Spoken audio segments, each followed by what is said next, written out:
Okay. Good evening. My name is John Luis Xavier, a sophomore taking up BA Multimedia Studies in UP. In fulfillment to one of my major courses, which is MMS 111 Gender and Multimedia, I'll be having this interview with you, Miss Erica Sumulong, as my resource person concerning gender talks. So this interview specifically aims to shed light on women taking up space in leadership. Through the years, this space has always been occupied by men in majority, but in today's context, the narrative has now slowly progressing. So, Miss Erica, may you introduce yourself now? Yes po. Good evening. I'm Eraika Sumulong. I take up Bachelor of Arts in Mass Communication in PLM. I'm currently a second year student and I am part of multiple organizations such as Gabriela Youth and PLM Propaganda and the PLM Supreme Student Council. Okay, so, can you talk about your organization, specifically Gabriela? Mm, ano, Anything at all? Gabriela Youth, as we all know, is a national organization of women from various colleges, usually from the youth sector, kaya siya, from universities and other schools. It is a branch of Gabriela Women's Party. It was founded in 1994. Youth arm siya ng GWP, isang National Alliance of Women's Organizations in the Philippines. So basically, ang aim ng GY, as we call it, GY na lang, we aim to instill awareness among students on women's rights and their significant role in the nation's struggle for genuine freedom and democracy. Kasi yun talaga yung laban ng kababaihan. Nagla-launch kami ng mga campaigns tsaka iba't iba pang activities. Siyempre, to uphold the democratic rights of women in and outside the campus. Siyempre, hindi lang kami nako-confine sa loob ng academe. Lumalabas din kami sa lansangan. Kasi nandoon ang tunay na laban. So, Ayun. bakit ka sumali sa Gabriela? Basic gist. So, as a current... Siyempre, first and foremost, I am a woman. I am a woman. Babae ako. I am currently the propaganda committee head. I usually supervise the publication materials that we post on the page and on the Twitter page. Sumali ako sa Gabriela Youth kasi unang-una, babae ako. Siyempre, I know the struggles of the women kasi isa ako sa kanila. Tapos, nakikita ko yung importance nung paglalaban dun sa struggle. Paglalaban dun sa stigma na nagsusurround sa gender namin. Kasi, technically, we are part of the minority. Kasama kami dun sa mga pinaka-oppressed sa lipunan. Although, Gabriela Youth aims to be intersectional kasi ang tunggalian naman ay hindi tunggalian ng lalaki at babae. Tunggalian to ng uri. Tunggalian siya ng class. Lalo na't under tayo ng imperialist countries. Pero ang main goal ko kung bakit ako sumali ng Gabriela kasi nakikita ko yung sarili ko na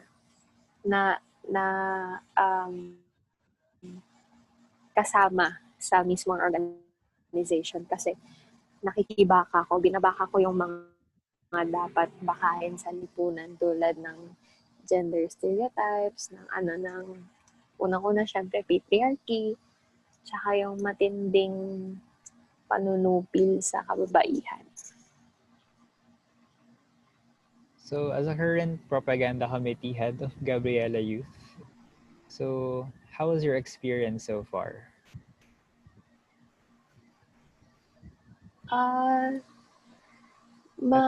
in general? Nakaka-stress pala siya. Mm. Nakaka-stress pala siya kasi sa Gabriela Youth hindi kami pwedeng maging stagnant. Kasi nga, kailangan proactive kami. Kaya nga tinawag na aktivista kasi active. Hindi pwedeng hanggang post lang kami sa social media, hindi pwedeng ganon.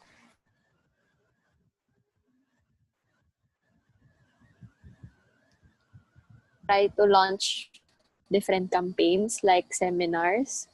Nagkakaroon kami ng educational discussions. Meron kaming educational discussion fest na naglalast usually for a week. Tapos iba't ibang topics under PADEPA yung nakalagay doon like MKLRP, ARAC, etc.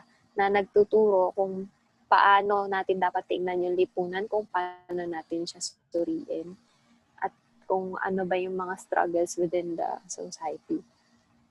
Siyempre, hindi rin kami nagsa-stop dun sa ideologies and theories na nagsasurround sa pagiging part ng Gabriela, sa pagiging babae.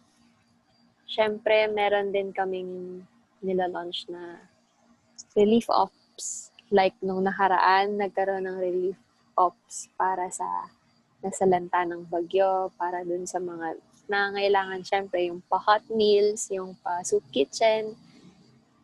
Meron ding tatak si Gabriela Youth na Linyap Gabriela para sa iba't ibang donation drives, etc. Ang pinaka-highlight ng Gabriela ngayon, since for women siya, nag-launch ng grievance form para syempre sa mga trigger warning, para syempre sa mga sensitive topics na sensitive issues na kailangan nating i-address. Kasi nga mahirap talaga siya. Lalo na ngayong COVID-19, maraming cases na ganyan. Lalo na nasa bahay lang. Sobrang prone siya sa abuse, etc. Ganyan. So now that you're... Yan siya so far. So dahil active member ka ngayon ng Gabriela, do you think there's an impact lalo na sa kababaihan or sa school community mo sa mga initiative na ginagawa mo ngayon? Of course, meron. Kasi these past few weeks, nakikita natin kung paano naging agitated yung students, lalo na sa gobyerno, lalo na sa pasistang rehimen ni Duterte. Siyempre, nakikita ko yung impact ni Gabriela kapag nagre-release siya ng publication materials, nagre-release siya ng mga statements kung bakit ganito, kung anong nangyayari sa atin, kung anong nangyayari sa gobyerno. Tapos, yung banner calls niya na nasasakyan, na natutugunan ng mga estudyante. Lalo na yung recently, Intramurize as One, yung nag-call kami for academic break. Yung 1-week academic break na yon, hindi siya mangyayari kung wala yung collective power ng students. Siyempre, kasama dun sa students na yon yung kababaihan. Kaya nakikita ko na may impact talaga si Gabriela. Tapos, siyempre, makikita mo rin na marami na ring sumasali sa mga National Democratic Organizations. Kasi alam nilang doon sila mahuhubog, na doon sila matututo kung paano labanan ba yung ganitong klaseng sistema, yung sistemang nag-o-oppress sa mga babaeng tulad ko. Ganun. So, di ba parte ka rin ng student council? Yes, so, yes. Tell me something about that naman. Yung student council, actually, hindi naman ako nag-run for office. Lang ako, nagkaroon kasi ng applications si PLM SSC ng junior officers. Ang tawag sa amin ngayon, directors under different commissions. Ako ay isang director for case assistance and development under the Students' Rights and Welfare Commission or STROCOM kung tinatawag namin. Actually, mabigat pala yung trabaho sa SSC. Hindi ko siya in-expect. Member na ako ng Gabriela tapos member pa ako ng SSC. So, talagang na pagko-connect ko yung dalawang orgs na yon when it comes to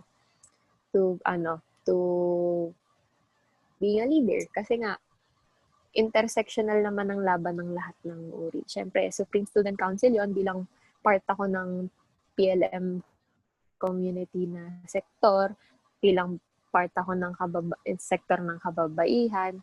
Pinagsasama ko na yung laban na yon sa pagiging part ko ng SSC at GY. At yung mga plans na inilalatag namin sa STRO, kasama na rin yung ideologies ko bilang GY at SSC. Ayun siya. Medyo mahirap siya, pero kinakaya naman. I'm proving to everyone that women can take up space as much as they can, as long as they can handle it. Yes. So, do you have any other organizations aside from that? Yes, yes po. I'm currently the president of PLM Propaganda. It is the one and only premier LGBTQIA+ organization inside Pamantasan ng Lungsod ng Maynila. Did you found it? No, it was there since 2013. So, paano mo naman siya na relate sa two organizations mo? Tulad nga ng sinabi ko kanina, ang laban ang tunggalian ng mga uri ay intersectional.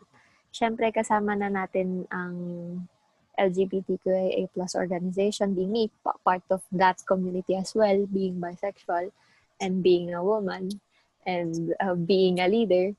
Siyempre, napagsasama-sama ko na siya. Tapos, we try to integrate everyone kapag nagpaplano kami. Kasi nga, we try as much as possible to fight for everyone else, to fight along with the people, not for the people. Kasi ang trabaho naman namin ay hindi bumaka para sa kanila. Ang trabaho natin ay bumaka kasama sila. Just to amplify voices, just to amplify their advocacies. Kanan. Napagdudugtong-dugtong ko na yun kasi dugtong-dugtong naman talaga ang tunggalian. At iisa lang naman talaga ang kalaban. Ang reaksyonaryong gobyerno. Final sentiments? Meron ka bang final sentiments? May final sentiments ka ba? Meron. Ang gusto ko lang sabihin, since your topic is about women in leadership, diba? I'd just like to say na wag tayong matakot na mag-take up ng space. Hindi porket babae tayo, mas konti yung o mas mababa yung kakayahan natin kaysa sa mga lalaki, kaysa sa iba pang tao. Hindi dapat nagiging hindrance ang gender sa kahit anumang leadership experience, kasi hindi naman siya batayan ng pagiging isang mahusay na leader. Ang batayan ng pagiging mahusay na leader ay ang sarili niyang kakayahan na mag-lead, kakayahan niyang sumunod sa mga constituents niya, at kakayahan niyang bakahin yung mga struggles ng constituents niya. Yan lang naman. So, ayun. Thank you Sali kayo ng GY. Join Gabriela Youth. So, thank you for this amazing discourse. So in essence, you're living that narrative in which women should be given an equal opportunity to take up space, to be able to establish themselves in this sphere of leadership. It is also evident how having women in power, services aren't just served with men's convenience. Technically, it's everyone's convenience. So everyone are given validation. So thank you for your time, and I hope you'd continue serving kasama ang masa, especially for women that don't have a voice for themselves yet. So thank you for this time. Thank you po.